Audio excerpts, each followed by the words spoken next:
पिछड़ा राज्य कहा जाता है। अब इसमें से आपको बताना है कि किसे हम पिछड़ा राज्य कहते हैं। तो जल्दी से इसका आप लोग आंसर बता दीजिए, काफी इंपॉर्टेंट क्वेश्चन है आपके बोर्ड परीक्षा के लिए। यहां पे आपको बताना है कि निम्न में से किसे पिछड़ा राज्य कहते हैं। तो बाबू बिहार को पिछड़ा राज्य कहते हैं, इसे आपको याद रखना है। सी वाला आंसर बिल्कुल इस हो जाएगा। अब यहां पे क्वेश्चन पूछा जाता है कि मध्य प्रदेश जो राज्य है ये कैसा राज्य है। तो मध्य प्रदेश भी बाबू पिछड़ा राज्य है, इसे आपको याद रखना है। दूसरा क्वेश्चन पूछता है यहां पे उड़ीसा, पूछेगा कि उड़ीसा कैसा राज्य है। तो उड़ीसा भी बाबू कैसा राज्य है, तो पिछड़ा राज्य है। बाबू आपको याद रखना है बिहार, मध्य प्रदेश और उड़ीसा ये तीनों क्या है बाबू, पिछड़ा राज्य है, इसे आपको याद रखना है। काफी इंपॉर्टेंट क्वेश्चन है आपके ये बोर्ड परीक्षा के लिए। तो ये अब आपको याद हो गया होगा। अगला क्वेश्चन देख लीजिए और आप लोग भी यहां पे आंसर देने का कोशिश कीजिए। 2 नंबर क्वेश्चन है कि इसमें से कौन से देश में मिश्रित अर्थव्यवस्था है, और इसे आपको याद रखना है। ये क्वेश्चन आपके बोर्ड परीक्षा में आता है। तो जल्दी से इसका आप लोग आंसर बता दीजिए कि निम्न में से किस देश में मिश्रित अर्थव्यवस्था है। तो एकदम आप लोग फटाफट आंसर कीजिए, सभी क्वेश्चन इंपॉर्टेंट है आपके फाइनल बोर्ड परीक्षा के लिए। तो इसमें से आपको बताना है कि किसे पिछड़ा राज्य कहते हैं बाबू। तो यहां पर देखिए कौन से देश में मिश्रित अर्थव्यवस्था है। तो देखिए मिश्रित अर्थव्यवस्था अपने देश भारत में आपको याद रखना है मिश्रित अर्थव्यवस्था है। सी वाला आंसर बिल्कुल इस हो जाएगा। एक क्वेश्चन ये भी पूछा जाता है कि पूंजीवादी अर्थव्यवस्था किस देश में है। तो पूंजीवादी अर्थव्यवस्था किस देश में बाबू, अमेरिका में, ब्रिटेन में, ये सभी में पूंजीवादी अर्थव्यवस्था है। और चीन और रूस में कैसा बाबू अर्थव्यवस्था है, तो समाजवादी अर्थव्यवस्था है, इसे आपको याद रखना है। ये भी काफी महत्वपूर्ण क्वेश्चन है। अगला क्वेश्चन यहां पे देख लीजिए। अगला क्वेश्चन है कि निम्न में से किसको प्राथमिक क्षेत्र कहा जाता है। अब यहां पे देखिए क्षेत्र से भी एक क्वेश्चन फिक्स है आपके फाइनल बोर्ड परीक्षा के लिए। तो अगर आपको क्षेत्र से क्वेश्चन नहीं याद है तो आज हम आपको अब भी समझा देते हैं। आप लोग यहां पे क्षेत्र से आप लोग क्वेश्चन याद रखिएगा। ये सभी क्वेश्चन आपके फाइनल बोर्ड परीक्षा के लिए काफी महत्वपूर्ण है। तो यहां पे देखिए निम्न में से किसको प्राथमिक क्षेत्र कहा जाता है बाबू। तो कृषि को आपको याद रखना है। कृषि जो होता है बाबू ये प्राथमिक क्षेत्र होता है, इसे आपको याद रखना है। कृषि जो होता है ये प्राथमिक क्षेत्र होता है। कृषि में क्या क्या आता है, तो कृषि हो गया, पशुपालन हो गया, बकरी पालन हो गया, मत्स्य पालन हो गया, मुर्गी पालन हो गया और खनन हो गया। ये आपको याद रखना है कि किस में आता है, कृषि क्षेत्र में आता है। और जो औद्योगिक क्षेत्र होता है, जितने कल कारखाने होते हैं, उद्योग होते हैं, ये द्वितीय क्षेत्र में आता है। और सेवा क्षेत्र बाबू किस में आता है, तो सेवा क्षेत्र तृतीय क्षेत्र में आता है, इसे आपको याद रखना है। और सेवा क्षेत्र में क्या आता है बाबू, बैंकिंग हो गया, ये सभी किस में आता है, ये सेवा क्षेत्र में आता है, इसे आपको याद रखना है। अगला क्वेश्चन यहां पे देख लीजिए, क्वेश्चन आपको काफी अच्छी तरीके से समझ में आ गया होगा। अगला क्वेश्चन देखिए काफी महत्वपूर्ण है, 4 नंबर, कि भारत में योजना आयोग का गठन कब किया गया था। मोस्ट वीवीआई क्वेश्चन है आपके बोर्ड परीक्षा के लिए। यहां पे आपको बताना है कि भारत में योजना आयोग का गठन कब किया गया था। तो जल्दी से इसका आप लोग आंसर बता दीजिए कि भारत में योजना आयोग का गठन कब किया गया था। काफी इंपॉर्टेंट क्वेश्चन है आपके बोर्ड परीक्षा के लिए। तो भारत में योजना आयोग का गठन कब किया गया था बाबू, तो 15 मार्च 1950 को किया गया था, इसे आपको याद रखना है। ए वाला आंसर बिल्कुल इस हो जाएगा। और योजना आयोग के पदेन अध्यक्ष कौन होते हैं, तो भारत के प्रधानमंत्री होते हैं, यानी प्राइम मिनिस्टर होते हैं, इसे आपको याद रखना है। एक क्वेश्चन ये भी यहां पे पूछा जाता है कि योजना आयोग को नाम बदलकर क्या कर दिया गया। तो बाबू योजना आयोग का नाम बदलकर क्या कर दिया गया है, तो नीति आयोग कर दिया गया है, इसे आपको याद रखना है। यह भी काफी महत्वपूर्ण क्वेश्चन है आपके बोर्ड परीक्षा के लिए कि योजना आयोग का नाम बदलकर क्या कर दिया गया है, यहां पे नीति आयोग कर दिया गया है। अगला यहां पे क्वेश्चन देख लीजिए। अगला क्वेश्चन यह भी काफी महत्वपूर्ण है कि राष्ट्रीय विकास परिषद का गठन कब हुआ, और इसे आपको याद रखना है। काफी इंपॉर्टेंट क्वेश्चन है कि राष्ट्रीय विकास परिषद का गठन कब हुआ। तो जल्दी से इसका आप लोग आंसर बता दीजिए कि राष्ट्रीय विकास परिषद का गठन कब हुआ था। तो राष्ट्रीय विकास परिषद का गठन कब हुआ था, 1952 में हुआ था, इसे आपको याद रखना है। बी वाला आंसर बिल्कुल इस हो जाएगा। और यहां पे एक क्वेश्चन पूछा जाता है जिसे आपको याद रखना है। क्वेश्चन ये पूछा जाता है कि राष्ट्रीय विकास परिषद के अध्यक्ष कौन होते हैं। तो भारत यहां पे देखिए राष्ट्रीय विकास परिषद के अध्यक्ष कौन होते हैं, तो भारत के प्रधानमंत्री होते हैं। तो इसे भी साथ में आपको याद रखना है। काफी इंपॉर्टेंट क्वेश्चन है ये भी आपके बोर्ड परीक्षा के लिए। अगला क्वेश्चन यहां पे देख लीजिए।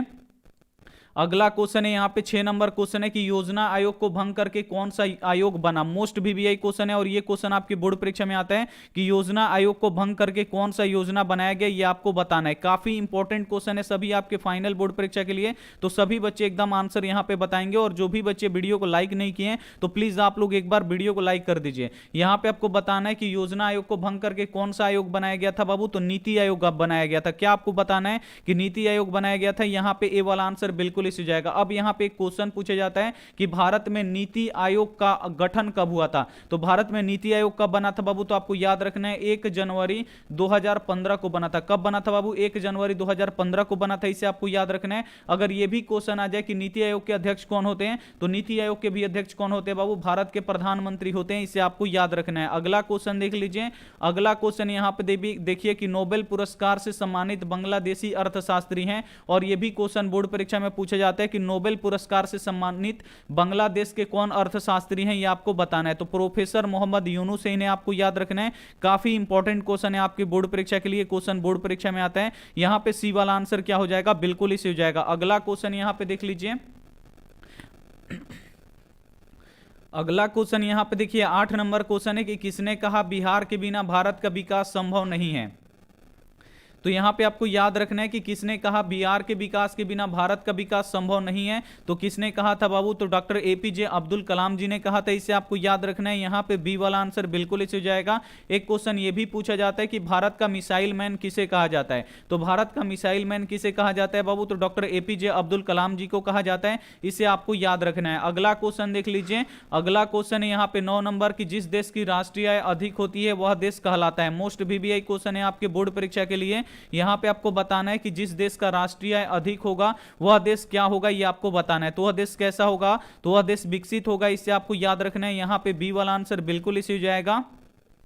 और जिस देश की राष्ट्रीय आय बाबू कम होगा, जिस देश की राष्ट्रीय आय कम होगा वो कैसा होगा, अविकसित होगा। इसे आपको याद रखना है। अगला क्वेश्चन यहां पे देख लीजिए, अगला क्वेश्चन आपके स्क्रीन पे है यहां पे 10 नंबर की, भारत में नीति आयोग की स्थापना हुई। अब यहां पे आपको बताना है कि जो भारत में नीति आयोग था, योजना आयोग का नाम बदलकर नीति आयोग कर दिया गया। अब यहां पे आपको बताना है कि भारत में नीति आयोग की स्थापना कब हुई थी, ये आपको बताना है। तो जल्दी से इसका आप लोग आंसर बता दीजिए। बहुत ही बढ़िया, चंद्रशेखर भाई, रिया बहुत ही बढ़िया, यास्मीन बहुत ही बढ़िया, परवेश भाई बहुत ही बढ़िया, चलिए अभिषेक भाई बहुत बढ़िया, आरडीएक्स भाई बहुत ही बढ़िया, बिरजू भाई बहुत ही बढ़िया, सभी रुखसार परवीन बहुत ही बढ़िया, सभी बच्चे यहाँ पे मैसेज कर रहे हैं बहुत ही बढ़िया। यहाँ पे फैक्ट बॉय बहुत ही बढ़िया, मोहित भार्गव भाई, अनुष्का पंडित बहुत ही बढ़िया। चलिए सभी बच्चे यहाँ पे मन लगा के पढ़ रहे हैं। यहाँ पे आपको बताना है कि भारत में नीति आयोग की स्थापना कब हुआ था। तो भारत में जो नीति आयोग था इसका स्थापना 2015 में हुआ था। और कब हुआ था, 1 जनवरी 2015 को हुआ था। इसे आपको याद रखना है। अगला क्वेश्चन यहाँ पे देख लीजिए, अगला क्वेश्चन है कि इनमें से कौन योजना आयोग के पदेन अध्यक्ष होते हैं। अब यहाँ पे आपको बताना है कि इनमें से कौन ऐसे व्यक्ति हैं जो योजना आयोग के पदेन अध्यक्ष होते हैं। तो जल्दी से इसका आप लोग आंसर बता दीजिए कि योजना आयोग के पदेन अध्यक्ष कौन होते हैं बाबू। तो भारत के प्रधानमंत्री होते हैं। कौन होते हैं, तो भारत के प्रधानमंत्री होते हैं। यानी जो अभी वर्तमान में प्रधानमंत्री होंगे वही योजना आयोग के भी प्रधानमंत्री होंगे, यानी अध्यक्ष होंगे। यहां पे ए वाला आंसर क्या हो जाएगा, बिल्कुल इसी हो जाएगा। अगला क्वेश्चन देख लीजिए, अगला क्वेश्चन है कि किस क्षेत्र को द्वितीय क्षेत्र कहा जाता है। अभी हम आपको समझाए हैं और क्षेत्र वाला क्वेश्चन आप लोग याद रखिएगा। एक जो इसमें से प्रश्न है वो बोर्ड एग्जाम में 100% फिक्स होता है कि क्षेत्र से एक क्वेश्चन आएगा ही आएगा। अब यहां पे आपको बताना है कि किस क्षेत्र को द्वितीय क्षेत्र कहा जाता है। तो किस क्षेत्र को बाबू द्वितीय क्षेत्र कहा जाता है, तो उद्योग को द्वितीय क्षेत्र कहा जाता है। इसे आपको याद रखना है। यहां पे सी वाला आंसर बिल्कुल इसी हो जाएगा। और कृषि किस क्षेत्र में आता है बाबू, तो ये प्राथमिक क्षेत्र में आता है। और सेवा किस में आता है, तो ये तृतीय क्षेत्र में आता है। इसे भी साथ में आपको याद रखना है। अगला क्वेश्चन देख लीजिए, अगला क्वेश्चन है कि भारत की आर्थिक व्यवस्था है। अब ये काफी महत्वपूर्ण क्वेश्चन है और इसे आपको याद रखना है कि भारत की आर्थिक व्यवस्था कैसी है। तो भारत की आर्थिक व्यवस्था कैसी है बाबू, मिश्रित है। इसे आपको याद रखना है और ये भी क्वेश्चन बोर्ड परीक्षा में आता है। यहां पे सी वाला आंसर बिल्कुल इसे हो जाएगा। अगला क्वेश्चन देख लीजिए, अगला क्वेश्चन है कि भारत के पड़ोसी देश में किस देश की, यहां पे आपको बताना है कि भारत के पड़ोसी देशों में किस देश की प्रति व्यक्ति आय सबसे अधिक है। यानी आपको बताना है कि भारत का वो कौन सा पड़ोसी देश है जिसका प्रति व्यक्ति आय भारत से भी अधिक है। यानी वहां के लोग सबसे, भारत से भी ज्यादा लोगों से यहां पे पैसा कमाते हैं। तो जल्दी से इसका आप लोग आंसर बता दीजिए कि भारत के पड़ोसी देशों में कौन ऐसा देश है जिसका प्रति व्यक्ति आय सबसे अधिक है। तो बांग्लादेश का अधिक है। इसे आपको याद रखना है। बी वाला आंसर बिल्कुल इसी जगह, किसका अधिक है बाबू, तो बांग्लादेश। इसे आपको याद रखना है। काफी इंपॉर्टेंट क्वेश्चन है। और जितने बच्चे अभी क्लास कर रहे हैं, अगर आप लोग वीडियो को लाइक नहीं किए तो प्लीज आप लोग वीडियो को एकदम दिल से लाइक कर दीजिएगा। यहां पे हम बना देते हैं वीडियो को एकदम आपको यहां पे दिल से लाइक कर देना है। अगला क्वेश्चन यहां पे देख लीजिए, अगला क्वेश्चन है कि निम्नांकित में से किस राज्य, यहां पे देखिए किस राज्य को एक पिछड़ा राज्य कहा जाता है। इसमें से आपको बताना है कि किस राज्य को एक पिछड़ा राज्य कहा जाता है। यहां पे डी ऑप्शन है, यहां पे बिहार आप लोग जोड़ लीजिएगा। तो बाबू बिहार को क्या कहा जाता है, पिछड़ा राज्य कहा जाता है। यहां पे डी वाला आंसर क्या हो जाएगा, बिल्कुल इसी हो जाएगा। अगला क्वेश्चन देख लीजिए, अगला क्वेश्चन है कि बिहार के जमशेदपुर में लौह इस्पात के कारखाने स्थापित हुआ था। अब यहां पे आपको बताना है कि बिहार, जब झारखंड अलग नहीं हुआ था तो जमशेदपुर बिहार में ही था, अब झारखंड में चला गया है। अब यहां पे आपको बताना है कि बिहार के जमशेदपुर में लौह इस्पात के कारखाना कब स्थापित हुआ था, यह आपको बताना है। तो कब स्थापना हुआ था बाबू, तो इसका 1907 में हुआ था। कब हुआ था बाबू, 1907 में हुआ था। सी वाला आंसर बिल्कुल इस हो जाएगा। आज हम आपको पूरा अर्थशास्त्र, जितना अर्थशास्त्र है उसका एकदम सभी जितना भी निचोड़ ऑब्जेक्टिव क्वेश्चन है आज हम आपको पढ़ा देंगे। अगर आप लोग अर्थशास्त्र अगर आप लोग पढ़ लेते हैं तो अर्थशास्त्र से एक भी क्वेश्चन परीक्षा में नहीं छूटेगा, यह हमारा गारंटी है। अगला क्वेश्चन यहां पे देख लीजिए। अगला क्वेश्चन है यहां पे 17 नंबर की, अर्थव्यवस्था के मुख्य प्रकार हैं। अब यहां पे आपको बताना है कि अर्थव्यवस्था मुख्य कितने प्रकार के होते हैं, ये आपको बताना है। तो अर्थव्यवस्था बाबू कितने प्रकार के होते हैं, तो ये 3 प्रकार के होते हैं, इसे आपको याद रखना है। बी वाला आंसर बिल्कुल इसे हो जाएगा। पहला होता है पूंजीवादी अर्थव्यवस्था, आपको याद रखना है। दूसरा होता है साम्यवादी अर्थव्यवस्था और तीसरा होता है मिश्रित अर्थव्यवस्था, इसे आपको याद रखना है। और मिश्रित अर्थव्यवस्था किस देश में है, तो अपने देश भारत में है, इसे आपको याद रखना है। अगला क्वेश्चन देख लीजिए। अगला क्वेश्चन है 18 नंबर की, निम्नांकित में से कौन सा देश, यहां पर देखिए कौन सा देश विकसित अर्थव्यवस्था का उदाहरण है। अब इसमें से आपको बताना है कि कौन ऐसा देश है जिसमें विकसित अर्थव्यवस्था का वो उदाहरण है, कौन ऐसा देश है जिसका अर्थव्यवस्था एकदम विकसित है। चलिए जल्दी से इसका आप लोग आंसर बता दीजिए। तो यहाँ पे जो अमेरिका है यह विकसित अर्थव्यवस्था का क्या है, उदाहरण है। यहाँ पे ए वाला आंसर बिल्कुल इसे हो जाएगा और अमेरिका एक विकसित देश है, इसे आपको याद रखना है। अब यहाँ पे क्वेश्चन आता है कि भारत कैसा देश है। भारत कैसा देश है बाबू, तो भारत एकदम विकासशील देश है। मीडियम वाला जो देश होता है वही भारत एकदम विकासशील देश है, इसमें विकास करना अभी बाकी है, तो ये भी आपको याद रखना है। अगर पूछ दें कि भारत कैसा देश है तो भारत विकासशील देश है, इसे आपको याद रखना है। अगला क्वेश्चन यहाँ पे देख लीजिए। अगला क्वेश्चन है कि इनमें से कौन से देश में साम्यवादी अर्थव्यवस्था यानी समाजवादी अर्थव्यवस्था किस देश में है, यह आपको बताना है। तो जल्दी से इसका आप लोग आंसर बता दीजिए कि इसमें से किस देश में समाजवादी अर्थव्यवस्था है। तो बाबू रूस में क्या है समाजवादी अर्थव्यवस्था, इसे आपको याद रखना है। बी वाला आंसर यहां पे बिल्कुल इस हो जाएगा। और चीन में भी क्या है बाबू, तो चीन में भी समाजवादी अर्थव्यवस्था, इसे आपको याद रखना है। और भारत में मिश्रित अर्थव्यवस्था है और अमेरिका में पूंजीवादी अर्थव्यवस्था है, तो इसे भी साथ में आपको याद रखना है। अगला क्वेश्चन यहां पे देख लीजिए। अगला क्वेश्चन यहां पे 20 नंबर की, ऊर्जा के मुख्य स्रोत क्या है, और इसे आपको याद रखना है। बोर्ड परीक्षा में आता है कि ऊर्जा का मुख्य स्रोत क्या है। तो ऊर्जा का बाबू मुख्य स्रोत क्या है, तो कोयला होता है, पेट्रोलियम होता है और विद्युत होता है। ये तीनों क्या होता है, ऊर्जा का मुख्य स्रोत होता है, इसे आपको याद रखना है। यानी इनमें से सभी होता है, इसे आपको याद रखना है। यहां पे डी वाला आंसर क्या हो जाएगा, बिल्कुल इसे हो जाएगा। अगला क्वेश्चन देख लीजिए। अगला क्वेश्चन है कि विश्व पर्यावरण एवं विकास आयोग की स्थापना हुई। अब यहां पे आपको बताना है कि विश्व पर्यावरण एवं विकास आयोग की स्थापना कब हुआ, यह आपको बताना है। तो विश्व पर्यावरण और विकास आयोग की स्थापना कब हुआ था,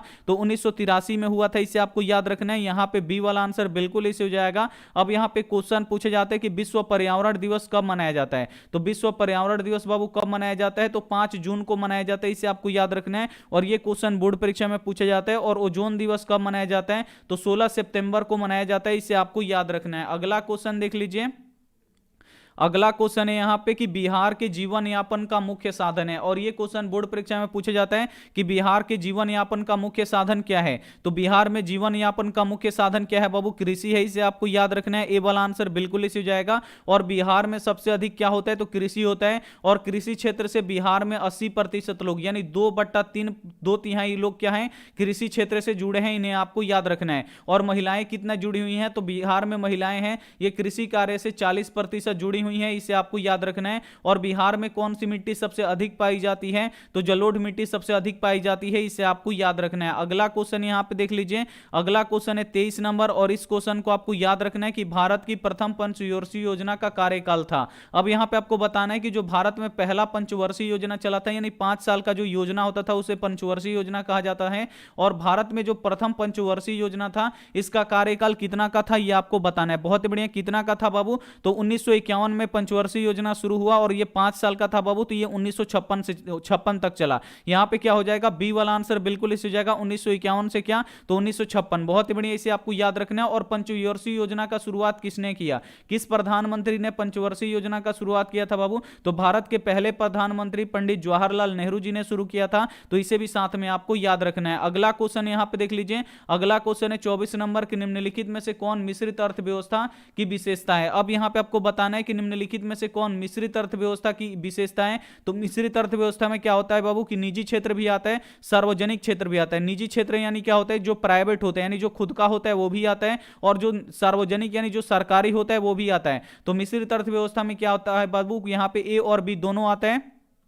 यहाँ पे सी वाला आंसर बिल्कुल इस हो जाएगा। और पूंजीवादी अर्थव्यवस्था में क्या होता है, तो जो पूंजीवादी अर्थव्यवस्था उसमें केवल निजी क्षेत्र आते हैं, नहीं केवल इसमें प्राइवेट आएगा। और जो साम्यवादी अर्थव्यवस्था उसमें केवल एकदम सार्वजनिक क्षेत्र आते हैं, यानी सरकारी क्षेत्र आते हैं। इसे आपको याद रखना है। अगला क्वेश्चन यहाँ पे देख लीजिए। अगला क्वेश्चन है कि आर्थिक समृद्धि का संबंध है। अब यहाँ पे आपको बताना है कि जो आर्थिक समृद्धि होता है इसका संबंध किससे है, ये आपको बताना है। तो आर्थिक समृद्धि का संबंध बाबू किससे है, जल्दी से इसका आप लोग आंसर बता दीजिए कि आर्थिक समृद्धि का संबंध किससे है। एकदम फटाफट आप लोग आंसर बता दीजिए, काफी इंपॉर्टेंट क्वेश्चन है। तो किससे है बाबू, अल्पकाल और दीर्घकाल दोनों से। किससे है बाबू, तो अल्पकाल और दीर्घकाल दोनों से है, यानी ए और बी दोनों से है, यानी थोड़े समय के लिए और लंबे समय दोनों के लिए है। इसे आपको याद रखना है। यहां पे सी वाला आंसर क्या हो जाएगा, बिल्कुल इसे हो जाएगा। अगला क्वेश्चन देख लीजिए। अगला क्वेश्चन है यहाँ पे 26 नंबर की, बिहार एक राज्य है। अब यहाँ पे आपको बताना है कि बिहार एक कैसा राज्य है, और इसे याद रखना है। ये भी क्वेश्चन बोर्ड परीक्षा में आता है कि बिहार एक कैसा राज्य है। तो बिहार एक कैसा राज्य है बाबू, तो बिहार एक कृषि प्रधान राज्य है। इसे आपको याद रखना है। बिहार में सबसे अधिक कृषि होता है। यहाँ पे डी वाला आंसर क्या हो जाएगा, बिल्कुल इसे हो जाएगा। अब यहाँ पे एक क्वेश्चन पूछे जाते हैं कि अगर पशुपालन होगा तो पशुपालन किस क्षेत्र में आएगा, तो ये प्राथमिक क्षेत्र में आएगा। और खनन बाबू किस में आएगा, तो जो खनन होता है ये भी प्राथमिक क्षेत्र में आता है। इससे आपको याद रखना है। अगला क्वेश्चन देखिए, काफी इंपॉर्टेंट क्वेश्चन है कि गरीबी कैंसर की रोग की तरह है, किसने कहा था। मोस्ट वीवीआई क्वेश्चन है ये आपके बोर्ड परीक्षा के लिए। यहां पे आपको बताना है कि जो गरीबी है ये कैंसर रोग की तरह है, किसने कहा था बाबू, तो अर्थशास्त्री कुंज नेठ ने कहा था। इसे आपको याद रखना है। यहां पे ए वाला आंसर बिल्कुल इस हो जाएगा, और ये काफी इंपॉर्टेंट क्वेश्चन था। अगला क्वेश्चन देख लीजिए। अगला क्वेश्चन है कि आर्थिक विकास की माप के लिए सबसे महत्वपूर्ण सूचकांक क्या है, ये आपको बताना है। तो अगर आर्थिक विकास मापना है बाबू, तो इसके लिए सबसे महत्वपूर्ण यानी सबसे उपयुक्त सूचकांक क्या है बाबू, तो प्रति व्यक्ति आय है। अगर जिस देश का प्रति व्यक्ति आय अधिक होगा उस देश का अर्थव्यवस्था अधिक अच्छा होगा। अगर प्रति व्यक्ति आय कम होगा तो वहां के अच्छा नहीं होगा। यहां पे क्या हो जाएगा, बी वाला आंसर यहां पे बिल्कुल इसे हो जाएगा। अगला क्वेश्चन देख लीजिए। अगला क्वेश्चन काफी महत्वपूर्ण है कि डेबिट कार्ड का संबंध है। अब यहां पे आपको बताना है कि जो डेबिट कार्ड है इसका संबंध किससे है, ये आपको बताना है। तो जल्दी से इसका आप लोग आंसर बता दीजिए कि जो एटीएम कार्ड होता है, एटीएम कार्ड भी दे सकता है और डेबिट कार्ड भी दे सकता है। तो जल्दी से इसका आप लोग आंसर बता दीजिए। बाबू पीडीएफ देंगे कल सुबह, एकदम 100% हम आपको पीडीएफ देंगे। भले हमको रात में यहाँ पे जागना पड़े, लेकिन जाग के रात भर हम जाग के पीडीएफ तैयार करेंगे, लेकिन कल हम आपको यहाँ पे पीडीएफ देंगे। बहुत ही बढ़िया। तो यहाँ पे देखिए डेबिट कार्ड का बाबू संबंध किससे है, तो एटीएम प्रणाली से। किससे है बाबू, एटीएम प्रणाली से है। यहाँ पे ए वाला आंसर बिल्कुल इसे हो जाएगा। अब यहाँ पे क्वेश्चन आते हैं कि प्लास्टिक मुद्रा किसे कहते हैं। तो प्लास्टिक मुद्रा बाबू किसे कहते हैं, तो प्लास्टिक मुद्रा एटीएम कार्ड को कहते हैं या डेबिट कार्ड को कहते हैं। इसे आपको याद रखना है। और एटीएम से कितना घंटा हम पैसे निकाल सकते हैं, तो 24 घंटा पैसे निकाल भी सकते हैं। अगर क्वेश्चन आ जाए कि एटीएम से कितना घंटा हम पैसा जमा भी कर सकते हैं, तो 24 घंटा पैसे जमा कर सकते हैं। एटीएम से पैसा निकाला भी जाता है और एक एटीएम होता है पैसा जमा करने वाला। तो ये भी आपको क्या रखना है, याद रखना है। अगला क्वेश्चन यहां पे देख लीजिए। अगला क्वेश्चन है कि पशुपालन और मत्स्य पालन किस क्षेत्र का अंग है। बहुत ही इंपॉर्टेंट क्वेश्चन है और इसे आपको यहां पे याद रखना है कि पशुपालन और मत्स्य पालन ये किस क्षेत्र का अंग है। पशुपालन यानी हो गया बकरी पालना, मुर्गी पालना, गाय पालना, भैंस पालना, और मत्स्य पालन का मतलब हो गया मछली पालना। ये सभी किस में आएगा बाबू, तो ये सभी कृषि में आता है। और कृषि किस में आता है बाबू, तो ये प्राथमिक क्षेत्र में आता है। यहां पे ए वाला आंसर यहां पे बिल्कुल ही सही हो जाएगा। अगला क्वेश्चन देख लीजिए। अगला क्वेश्चन है यहाँ पे 31 नंबर की, निम्नांकित में से कौन सामाजिक संरचना का अंग है। अब यहाँ पे आपको बताना है कि निम्नांकित में से कौन सामाजिक संरचना का अंग है, इसमें से आपको बताना है। तो शिक्षा एवं प्रशिक्षण है बिल्कुल यहाँ पे, स्वास्थ्य सेवाएं हैं ये भी है, और आवास का मतलब क्या होता है, घर, यानी ये भी है, यानी उपयुक्त इसमें से सभी है बाबू सामाजिक संरचना का अंग। तो यहाँ पे डी वाला आंसर बिल्कुल इसी हो जाएगा। अगर आपको समाज में रहना है तो आपको शिक्षा का जरूरत पड़ेगा, प्रशिक्षण का भी यहाँ पे जरूरत पड़ेगा, स्वास्थ्य सेवाओं का भी जरूरत पड़ेगा, और रहने के लिए घर या आवास का आपको जरूरत पड़ेगा, यानी इनमें से सभी हो जाएगा। डी वाला आंसर बिल्कुल इसी हो जाएगा। अगला क्वेश्चन देख लीजिए। अगला क्वेश्चन है 32 नंबर की, बिहार के आर्थिक पिछड़ेपन का मुख्य कारण क्या है। यानी आपको पता है कि जो अपना बिहार है बाबू, बिहार को हम पिछड़ा राज्य बोलते हैं। बिहार को पिछड़ा राज्य क्यों बोलते हैं, इसका कारण क्या है, तो बिहार की जो जनसंख्या है इसकी तीव्र वृद्धि होती है। यानी बिहार में जो जनसंख्या होती है, यहाँ पे साक्षरता दर नहीं होने के कारण बहुत ही तेजी से वृद्धि होती है। तो ये भी पिछड़ेपन का कारण है। कृषि पर अत्यधिक भार, देखिए बिहार में कोई ज्यादा कल कारखाना नहीं है, तो सभी लोग किस पे जाते हैं, कृषि पे जाते हैं। और आपको पता है कि कृषि से कितना लाभ होता है, तो ये भी क्या है बाबू बिहार का आर्थिक पिछड़ेपन का कारण है, और बिहार में बाढ़ और सुखाड़ हमेशा आते रहता है, कहीं पे बाढ़ आ गया कहीं पे सुखाड़ आ गया, यानी प्रत्येक साल जहां पे हम लोग रहते हैं वहां पे प्रत्येक साल बाढ़ आता है। तो यहां पे देखिए जो बिहार का बाबू पिछड़ेपन का कारण है ये तीनों है, यानी यहां पे डी वाला आंसर क्या हो जाएगा, बिल्कुल इसे हो जाएगा। अगला क्वेश्चन यहां पे देख लीजिए, अगला क्वेश्चन है कि आर्थिक क्रियाओं का उद्देश्य है। अब यहां पे आपको बताना है कि जो आर्थिक क्रियाएं होती हैं इसका उद्देश्य क्या होता है। तो बाबू हम आर्थिक क्रिया क्यों करते हैं, तो अपने जीवन को चलाने के लिए, यहां पे जीने के लिए करते हैं। तो यहां पे आर्थिक क्रियाओं का बाबू उद्देश्य क्या होता है, तो जीविका पोर्जन होता है, इसे आपको याद रखना है। क्या होता है, अपनी जीविका को चलाने के लिए आर्थिक क्रिया करते हैं, जैसे कमाते हैं, खाते हैं, पीते हैं। यहां पे क्या हो जाएगा, ए वाला आंसर यहां पे बिल्कुल इसे हो जाएगा। क्या होगा बाबू, यहां पे ए वाला आंसर बिल्कुल इसे हो जाएगा। अगला क्वेश्चन देख लीजिए, अगला क्वेश्चन ये बोर्ड परीक्षा में बार बार पूछे जाते हैं, इसे आपको याद रखना है कि भारत में वित्तीय वर्ष कहा जाता है। अब यहां पे आपको बताना है कि जो भारत है इसमें भारत में वित्तीय वर्ष किसे कहा जाता है, इसे आपको बताना है। तो जल्दी से इसका आप लोग आंसर बता दीजिए कि भारत में वित्तीय वर्ष किसे कहा जाता है। तो 1 अप्रैल से लेके 31 मार्च तक का जो दिन होता है उसे भारत में वित्तीय वर्ष कहते हैं। यहां पे सी वाला आंसर बिल्कुल इसे जाएगा। अब यहां पे क्वेश्चन पूछे जाते हैं कि भारत में वित्तीय वर्ष कब शुरू होता है। तो भारत में वित्तीय वर्ष कब से शुरू होता है बाबू, 1 अप्रैल से शुरू होता है, इसे आपको याद रखना है। अब ये क्वेश्चन पूछे जा रहा है कि भारत में वित्तीय वर्ष कब से शुरू होता है, तो 1 अप्रैल से शुरू होता है। अब यहां पे अगर खत्म पूछ दे कि भारत में वित्तीय वर्ष कब खत्म होता है बाबू, तो 31 मार्च को खत्म होता है। तो इसे भी आपको साथ में याद रखना है। चलिए अगला क्वेश्चन यहां पे देख लेते हैं। अगला क्वेश्चन यहां पे देखिए काफी महत्वपूर्ण है कि भारत के किस राज्य की प्रति व्यक्ति आय सर्वाधिक है, और इसे आपको याद रखना है बाबू। 100% ये बोर्ड परीक्षा में आने वाला क्वेश्चन है, इसे आपको एकदम घोल के पी जाना है। हम बोल रहे हैं इसे आपको घोल के एकदम पी जाना है कि भारत के किस राज्य की प्रति व्यक्ति आय सबसे अधिक है। तो प्रति व्यक्ति आय सर्वाधिक है या सबसे अधिक है, किसका है बाबू, गोवा का है, इसे आपको याद रखना है। यहां पे डी वाला आंसर बिल्कुल इसे हो जाएगा। एक क्वेश्चन आपको यह भी याद रखना है कि भारत के किस राज्य की प्रति व्यक्ति आय सबसे कम है। तो भारत की सबसे प्रति व्यक्ति आय कम वाला राज्य कौन सा है, तो अपना बिहार राज्य है, इसे आपको याद रखना है। दोनों ही आपको क्या करना है कि यहां पे याद रखना है, प्रति व्यक्ति आय किसका अधिक है, तो गोवा का है, और प्रति व्यक्ति आय सबसे कम किसका है, बिहार का है, इसे आपको याद रखना है। अगला क्वेश्चन यहां पे देख लीजिए, अगला क्वेश्चन यहां पे कि दादा भाई नौरोजी ने सर्वप्रथम राष्ट्रीय आय का अनुमान कब लगाया था। अब यहां पे आपको बताना है कि जो दादा भाई नौरोजी थे ये सर्वप्रथम यानी सबसे पहले राष्ट्रीय आय का अनुमान कब लगाए थे बाबू, तो 1868 में लगाए थे। कब लगाए थे बाबू, 1868 में लगाए थे। यहां पे ए वाला आंसर बिल्कुल इसे जाएगा। और जो पहला राष्ट्रीय आय निकाले थे वो कितना था बाबू, प्रति व्यक्ति आय सबसे पहले जो निकला था वो कितना रुपया था, तो 20 रुपया था प्रति व्यक्ति आय, इसे आपको याद रखना है। अगला क्वेश्चन देख लीजिए, अगला क्वेश्चन है कि प्रत्यक्ष कर के अंतर्गत निम्नलिखित में से किसे शामिल किया जाता है। अब यहां पे आपको बताना है कि जो प्रत्यक्ष कर होता है, कर का मतलब क्या होता है बाबू, टैक्स होता है, यानी जो प्रत्यक्ष कर होता है इसके अंतर्गत किसे शामिल किया गया है बाबू, तो जो आय कर होता है इसके अंतर्गत किसके अंतर्गत आता है, तो जो आय कर होता है।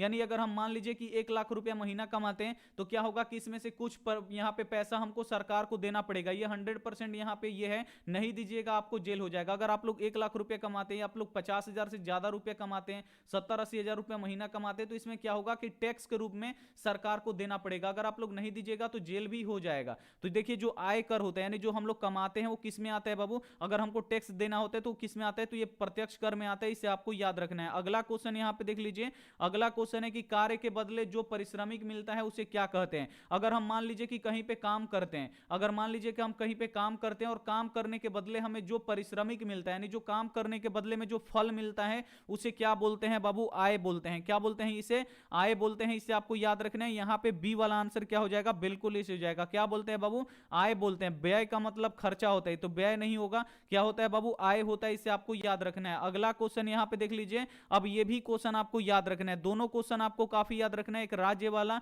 और एक बिहार में भी पूछा जाता है कि बिहार के किस जिले की प्रति व्यक्ति आय सबसे कम है। तो यहां पे कम पूछा गया कि बिहार का सबसे प्रति व्यक्ति आय किस जिला का सबसे कम है, तो शिवहर जिला का जो प्रति व्यक्ति आय है बाबू ये सबसे कम है, इसे आपको याद रखना है। काफी इंपॉर्टेंट क्वेश्चन है, डी वाला आंसर बिल्कुल इसे जाएगा। और किस जिला का प्रति व्यक्ति आय सबसे अधिक है, तो अगर अधिक पूछेगा तो बाबू किसका होगा, तो पटना जिला का जो प्रति व्यक्ति आय है वो सबसे अधिक है, इसे आपको याद रखना है। एक क्वेश्चन ये भी पूछा जाता है कि किस जिला का यहां पे जो जनसंख्या घनत्व है सबसे अधिक है, तो किस जिला का जो जनसंख्या घनत्व है सबसे अधिक है, तो पटना जिला का जो जनसंख्या घनत्व है सबसे अधिक है, इसे आपको याद रखना है। अगला क्वेश्चन देख लीजिए, अगला क्वेश्चन है कि बिहार की आय में सर्वाधिक योगदान किसका है। मोस्ट वीवीआई क्वेश्चन है, यहां पे आपको बताना है कि जो बिहार का आय है इसमें सर्वाधिक योगदान किसका है, ये आपको बताना है। तो जल्दी से इसका आप लोग आंसर बता बता दीजिए कि बिहार के आय में सर्वाधिक योगदान किसका है बाबू, तो कृषि क्षेत्र का है, क्योंकि बिहार में क्या होता है, केवल कृषि होता है, ना ही यहाँ पे कल कारखाना है, ना ही यहाँ पे कुछ है। तो बिहार की आय में सर्वाधिक योगदान किसका है बाबू, तो कृषि क्षेत्र का है, इसे आपको याद रखना है। यहाँ पे ए वाला आंसर बिल्कुल इस हो जाएगा। और कृषि क्षेत्र किस में आता है, एक बार हम आपको फिर से बता देते हैं ताकि आपको याद रहे। कृषि क्षेत्र यहाँ पे प्राथमिक क्षेत्र में आता है, और जो औद्योगिक क्षेत्र होता है ये द्वितीय में आता है, और जो सेवा क्षेत्र होता है ये तृतीय में आता है। इसे आपको याद रखना है। अगला क्वेश्चन देख लीजिए।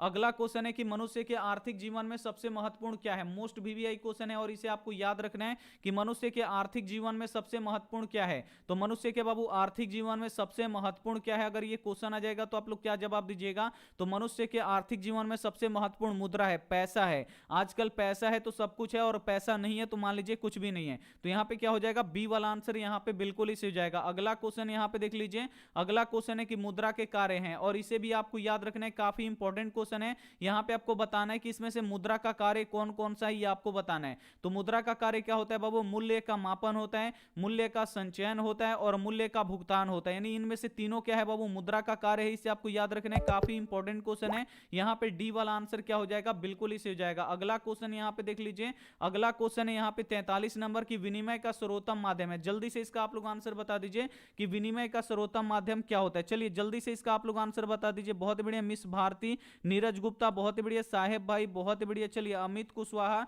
यहां पे देखिए विक्रम आदित्य बहुत बढ़िया, धनंजय भाई, धर्मदीप भाई बहुत बढ़िया, गोलू सिंह भाई बहुत बढ़िया, मासूम Vicky, SK, Archana Kumari, free fire बहुत बढ़िया, रिशु भाई, अशोक, सुमित, आयुष भाई, यहां पे देखिए बिहार सरकार बहुत बढ़िया, महिवीर कुमार बहुत बढ़िया, करण भाई, मोहित भार्गव भाई, रीना कुमारी बहुत बढ़िया, नीतीश राणा, सचिन कुमार बहुत बढ़िया, सत्यम भाई बहुत बढ़िया, विकास भाई, अनुष्का बहुत बढ़िया, सचिन भाई बहुत ही बढ़िया, आकाश किंग, टैलेंटेड बिहार बोर्ड बहुत ही बढ़िया। सभी बच्चे यहां पे पढ़ रहे हैं। अब इसका आप लोग आंसर बता दीजिए कि विनिमय का सर्वोत्तम माध्यम क्या होता है। तो विनिमय का बाबू सर्वोत्तम माध्यम क्या होता है, तो विनिमय का सर्वोत्तम माध्यम क्या होता है, यहां पे देखिए मुद्रा होता है। मुद्रा के द्वारा हम क्या करते हैं, विनिमय का माध्यम है ये मुद्रा, इसे आपको याद रखना है। सी वाला आंसर यहां पे बिल्कुल ही सही हो जाएगा। अगला क्वेश्चन यहां पे देख लीजिए। अगला क्वेश्चन काफी महत्वपूर्ण है और ये आपके बोर्ड परीक्षा में आता है कि साख का अर्थ क्या होता है। अब यहां पे आपको बताना है इसमें कि साख का अर्थ क्या होता है। जल्दी से इसका आप लोग आंसर बता दीजिए। तो साख का अर्थ क्या होता है बाबू, इसे आपको याद रखना है। यहां पे हम लिख रहे हैं, आपको याद करना है, तो इस क्वेश्चन को आपको एकदम याद कर लेना है। साख का अर्थ क्या होता है, तो विश्वास करना होता है और ऋण लौटाने की क्षमता होता है, यानी दोनों होता है। यहां पे क्या हो जाएगा, सी वाला आंसर यहां पे बिल्कुल ही हो जाएगा। अगला क्वेश्चन यहां पे देख लीजिए। अगला क्वेश्चन है कि एटीएम, यानी एटीएम जो होता है इसका अर्थ क्या होता है, यानी एटीएम का पूरा नाम क्या होता है। ये आपसे पूछा गया कि एटीएम का पूरा नाम क्या होता है। तो एटीएम का पूरा नाम होता है ऑटोमेटिक टेलर मशीन, यानी स्वचालित टेलर मशीन होता है। यहां पे देखिए कहां पे लिखा गया, स्वचालित टेलर मशीन, यानी यहां पे क्या हो जाएगा, ए वाला आंसर बिल्कुल इसे हो जाएगा। और इंग्लिश में क्या होगा, तो ऑटोमेटिक टेलर मशीन होगा, इसे आपको याद रखना है। और आपको पता है कि देश का पहला एटीएम किस बैंक ने लगाया, तो यह भी क्वेश्चन आ जाएगा कि भारत में पहला एटीएम किस बैंक ने लगाया था, तो एसबीआई ने लगाया था। एसबीआई का पूरा नाम क्या होता है, तो स्टेट बैंक ऑफ इंडिया होता है, इसे आपको याद रखना है। बहुत ही बढ़िया। अगला क्वेश्चन यहां पे देख लीजिए। 46 नंबर क्वेश्चन है कि रूस की मुद्रा है। अब यहां पे आपको बताना है कि जो रूस है इसकी मुद्रा क्या है। तो रूस की मुद्रा बाबू क्या है, रूबल है, इसे आपको याद रखना है। यहां पे ए वाला आंसर बिल्कुल इसे हो जाएगा। और रूस के सांसद को क्या कहते हैं, दोनों ही क्वेश्चन आता है कि रूस की मुद्रा क्या है, रूबल है, और रूस के सांसद को क्या कहते हैं बाबू, तो ड्यूमा कहते हैं, इसे आपको याद रखना है। रूस के सांसद को क्या कहते हैं, ड्यूमा कहते हैं, इसे आपको याद रखना है। और विश्व का पहला साम्यवादी देश कौन सा है, तो रूस का, यहां पे देखिए यानी यहां पे देखिए पूरा विश्व का पहला साम्यवादी देश कौन सा है, तो रूस है, इसे आपको याद रखना है। और यहां पे देखिए डॉलर पूछता है कि डॉलर किस देश का मुद्रा है, तो डॉलर अमेरिका का मुद्रा है, इसे आपको याद रखना है। अगला क्वेश्चन देख लीजिए। अगला क्वेश्चन है कि मुद्रा का प्राचीनतम रूप है, मोस्ट वीवीआई क्वेश्चन है। अब यहां पे आपको बताना है कि जो मुद्रा है इसका प्राचीनतम रूप कौन सा है, ये आपको बताना है। तो मुद्रा का बाबू प्राचीनतम रूप कौन है बाबू, तो मुद्रा का जो प्राचीनतम रूप है बाबू ये कौन सा मुद्रा है, तो ये धातु मुद्रा है। क्या है बाबू, धातु मुद्रा है, इसे आपको याद रखना है। यहां पे ए वाला आंसर क्या हो जाएगा, बिल्कुल इसे हो जाएगा। क्योंकि क्या होता था कि पहले यहां पे देखिए सोने और चांदी से क्या होता था बाबू, कि बहुत सारा यहां पे मुद्रा बनाया जाता था राजाओं के द्वारा। तो जो धातु मुद्रा है ये बाबू, ये क्या है, मुद्रा का एकदम प्राचीनतम रूप है। यहां पे ए वाला आंसर क्या हो जाएगा, बिल्कुल इसे हो जाएगा। बहुत ही बढ़िया। प्राचीनतम पूछा है, प्राचीनतम यहां पे पूछा है। अगर नवीनतम पूछता तो तो यहां पे क्या होता है बाबू, पत्र मुद्रा होता है। अगला क्वेश्चन यहां पे देख लीजिए, अगला क्वेश्चन यहां पे है कि क्रेडिट कार्ड प्रसिद्ध है। अब यहां पे आपको बताना है कि जो क्रेडिट कार्ड है ये किस नाम से प्रसिद्ध है, इसे आपको बताना है। मोस्ट बीबीआई क्वेश्चन है, तो जल्दी से यहां पे आप लोग आंसर बता दीजिए कि जो क्रेडिट कार्ड है ये किस किस नाम से प्रसिद्ध है। तो जो बाबू क्रेडिट कार्ड है आपको याद रखना है, ये प्लास्टिक मुद्रा के नाम से प्रसिद्ध है, इसे आपको याद रखना है। यहां पे सी वाला आंसर बिल्कुल इसे हो जाएगा। अगला क्वेश्चन देख लीजिए, अगला क्वेश्चन है कि हमारे देश की किस मुद्रा को वैधानिक मान्यता प्राप्त है। अब यहां पे आपको बताना है कि हमारे देश में किस मुद्रा को वैधानिक, वैधानिक का मतलब क्या होता है, संवैधानिक मान्यता प्राप्त है किस मुद्रा को, यह आपको बताना है। तो जो पत्र मुद्रा होता है यानी जो कागजी मुद्रा होता है बाबू, इससे क्या है बाबू, हमारे देश में वैधानिक मुद्रा यहां पे प्राप्त है, इसे आपको याद रखना है। यहां पे डी वाला आंसर क्या हो जाएगा, बिल्कुल इसे हो जाएगा। अगला यहां पे क्वेश्चन देख लीजिए, अगला क्वेश्चन है 50 नंबर, जो काफी महत्वपूर्ण है कि 1 रुपए का नोट जारी किया जाता है। अब यहां पे आपको बताना है कि जो 1 रुपए का नोट होता है वो कौन जारी करता है। तो 1 रुपए का नोट बाबू कौन जारी करता है, तो यहां पे देखिए जो केंद्र सरकार होता है यानी जो वित्त मंत्रालय होता है। अगर यहां पे केंद्र सरकार नहीं होगा तो यहां पे वित्त मंत्रालय देगा। तो यहां पे आपको दोनों में से कोई ऑप्शन एक देगा, उसी पे आपको क्या कर देना है, टिक लगा देना है। यहां पे केंद्र सरकार द्वारा यानी वित्त मंत्रालय द्वारा यहां पे जारी होता है, ए वाला आंसर बिल्कुल इसी हो जाएगा। अब यहां पे क्वेश्चन पूछा जाता है कि जो 1 रुपए से ऊपर का नोट होता है, जैसे 5 रुपया का हो गया, 20 रुपया का हो गया, यहां पे 50 रुपया का नोट हो गया, 10 रुपया का नोट हो गया, 100 का हो गया, 1000 का हो गया, ये कौन बाबू जारी करता है, ये कौन छापता है, तो रिजर्व बैंक ऑफ इंडिया छापता है, इसे आपको याद रखना है। यहां पे बी वाला आंसर बिल्कुल इसी जगह, काफी इंपॉर्टेंट क्वेश्चन था। अगला क्वेश्चन देख लीजिए, अगला क्वेश्चन है कि मुद्रा वह है जो मुद्रा की कार्य करती है, मुद्रा की यह परिभाषा किसने दी है, यह आपको बताना है। तो यहां पे आपको बताना है कि मुद्रा वह है जो मुद्रा का कार्य करती है, मुद्रा का यह परिभाषा किसने दिया था बाबू, तो हडले विदर्श ने दिया था। किसने दिया था, तो हडले विदर्श ने दिया था। यहां पे सी वाला आंसर बिल्कुल इसी हो जाएगा। अगला क्वेश्चन देख लीजिए जो काफी महत्वपूर्ण है और इसे आपको याद रखना है, ये काफी महत्वपूर्ण क्वेश्चन है कि व्यवसायिक बैंकों का राष्ट्रीयकरण कब किया गया। अब यहां पे आपको बताना है कि जितने भी व्यवसायिक बैंक थे यानी जितने भी व्यापारिक बैंक थे, इनका राष्ट्रीयकरण कब किया गया, यानी देश में कब इसको मिलाया गया। तो कब मिलाया गया बाबू, तो 1969 में मिलाया गया। इसका राष्ट्रीयकरण कब किया गया, तो 1969 में किया गया। यहां पे सी वाला आंसर क्या हो जाएगा, बिल्कुल इसी जगह, 75 नहीं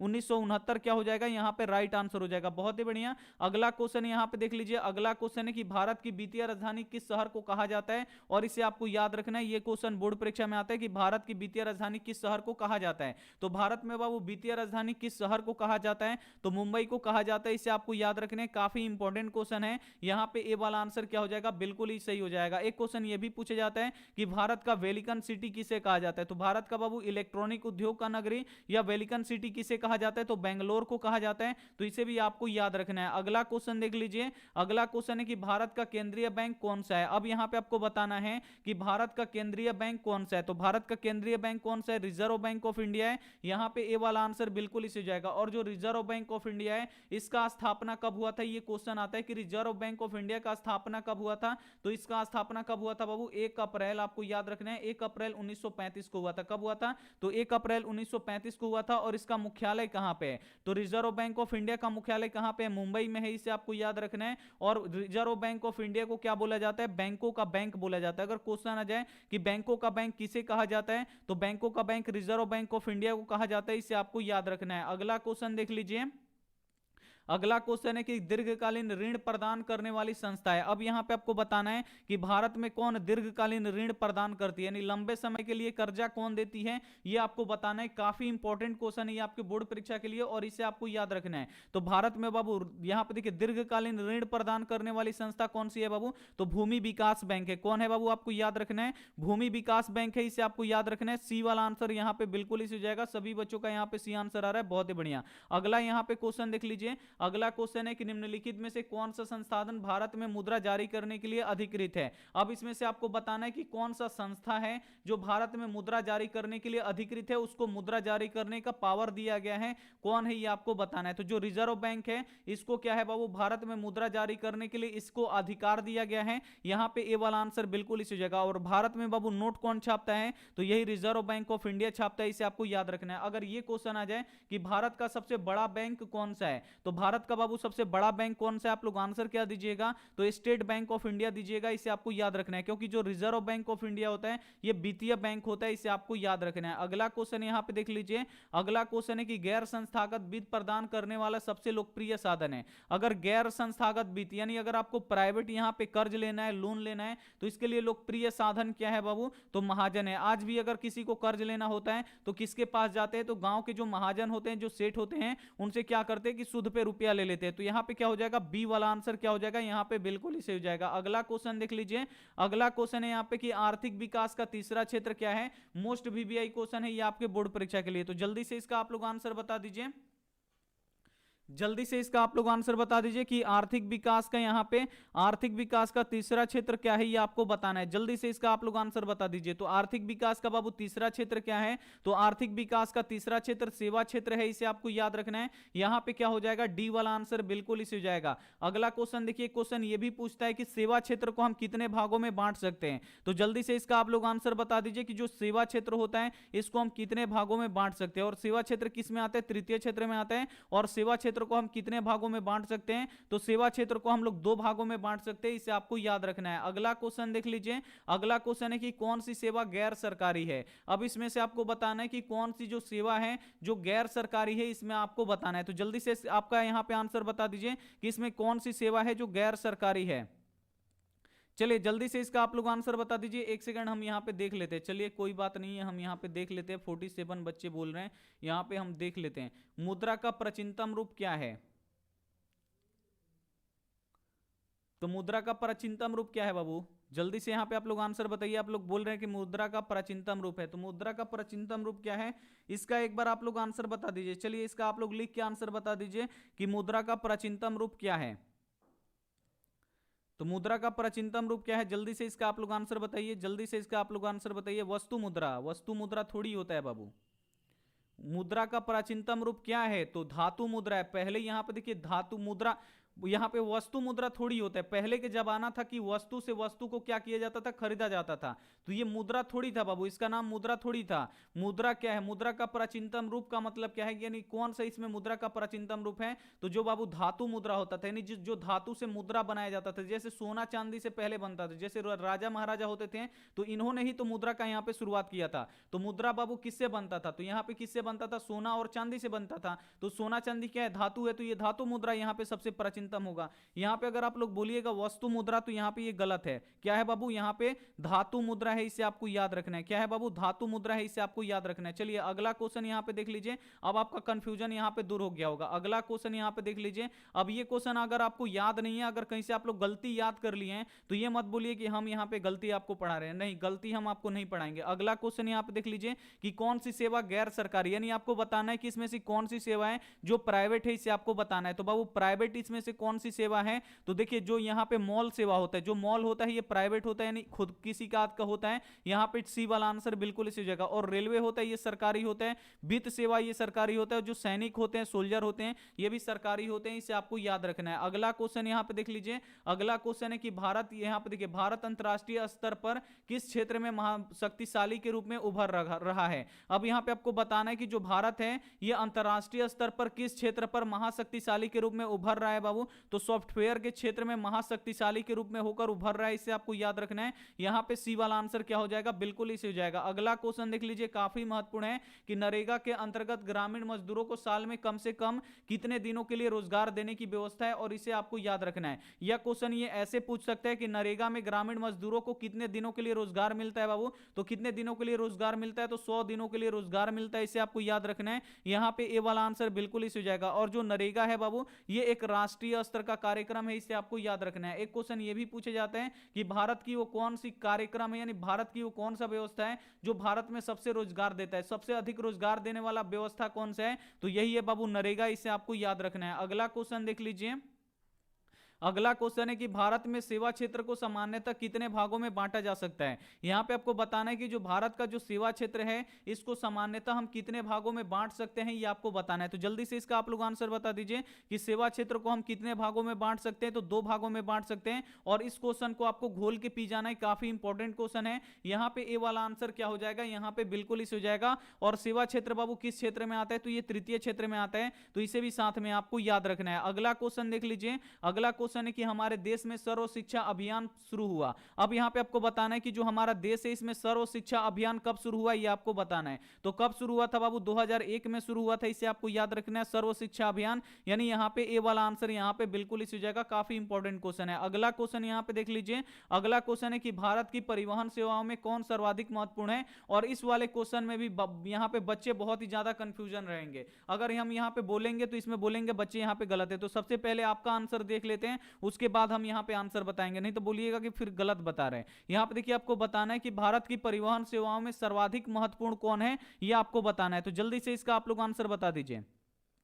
सभी बच्चों को यहां पे आंसर बताना है, बहुत ही बढ़िया। कुछ बच्चे ए आंसर कर रहे हैं और कुछ बच्चे यहां पे बी आंसर कर रहे हैं। तो आज हम यहां पे क्या करेंगे, आपका कंफ्यूजन यहां पे हमेशा हमेशा के लिए दूर कर देंगे। तो यहां पे देखिए भारत की परिवहन में से, यहां पे देखिए परिवहन सेवाओं में